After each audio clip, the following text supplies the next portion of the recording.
نبی دو عالم صلی اللہ علیہ وسلم نے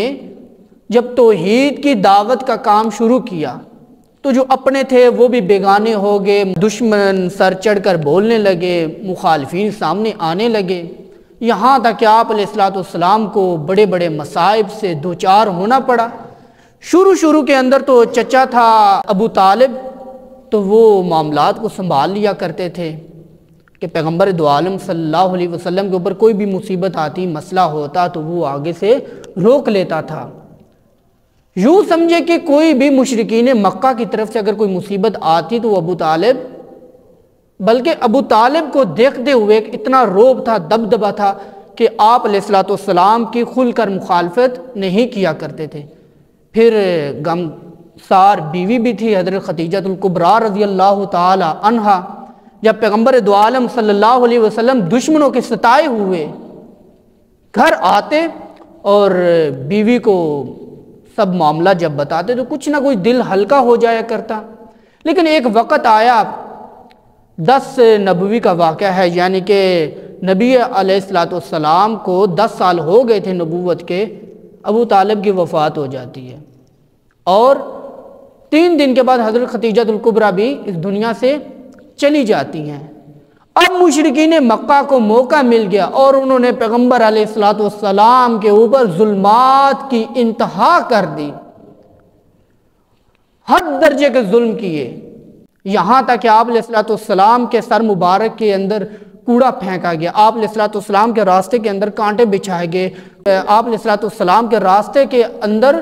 گڑھے کھودے گئے تاکہ آپ علیہ السلام والعیاذ باللہ اس میں گریں اور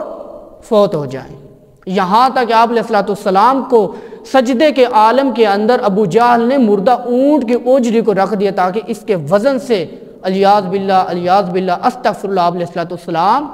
فوت ہو جائیں۔ بڑے بڑے ظلمات کا سامنا کرنا پڑا، شب ابی طالب کے اندر 3 سال تک قید رکھا گیا، بچیوں سمیت بھوکا پیاسا رکھا گیا،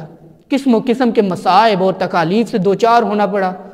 جب نبی پاک صلی اللہ علیہ وسلم نے دیکھا کہ اب مشرکین مکہ میری بات کو نہیں سنتے، نہیں مانتے، لہذا آپ علیہ السلام نے رخ اختیار کیا طائف کا، کہ طائف کی طرف جائے، وہاں کے لوگ پڑھے لکھے ہیں، سردار لوگ ہیں، شاید کہ ان کے سامنے اپنی بات کو رکھوں، اپنے نظریات کو رکھوں، اپنی ایک دعوت کو رکھوں، شاید وہ مان لیں۔ لیکن جب ان کے سامنے پیش کیا گیا اس دعوت کو، توحید کو، تو ان ظالموں نے ایسا بدترین قسم کا سلوک کیا، ایسا ظلم کیا کہ تاریخ انسانی میں شاید ہی اس کی کہیں مثال ملتی ہے۔ نوجوان لونڈوں کو پیچھے لگا دیا کہ العیاذ باللہ انہیں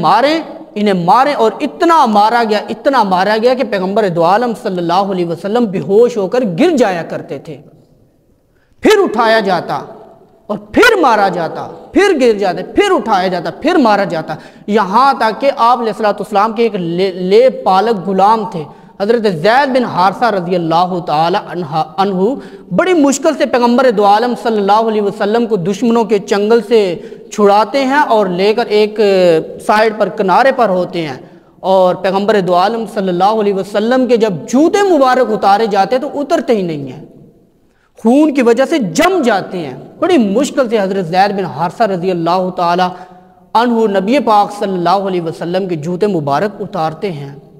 اتنا ظلم کیا گیا، یہاں تک کہ پھر تانے مارے گئے، انہو ساحر کذاب، کہ العیاذ باللہ یہ جادوگر ہے، یہ جھوٹا ہے، اس طرح کے تانے مارے جاتے ہیں۔ اس پیغمبر کو کذاب کہا جا رہا ہے جس پیغمبر کی صداقت خود مشرکین مکہ بھی قائل تھے کہ یہ پیغمبر صدیق ہے، امین ہے، اس پیغمبر کو آج اس دعوت کی وجہ سے انہو ساحر کذاب کہا جا رہا ہے، اور پھر کہا جاتا انہو صابی، العیاذ باللہ یہ صابی ہو گیا، اپنے آباء و اجداد کے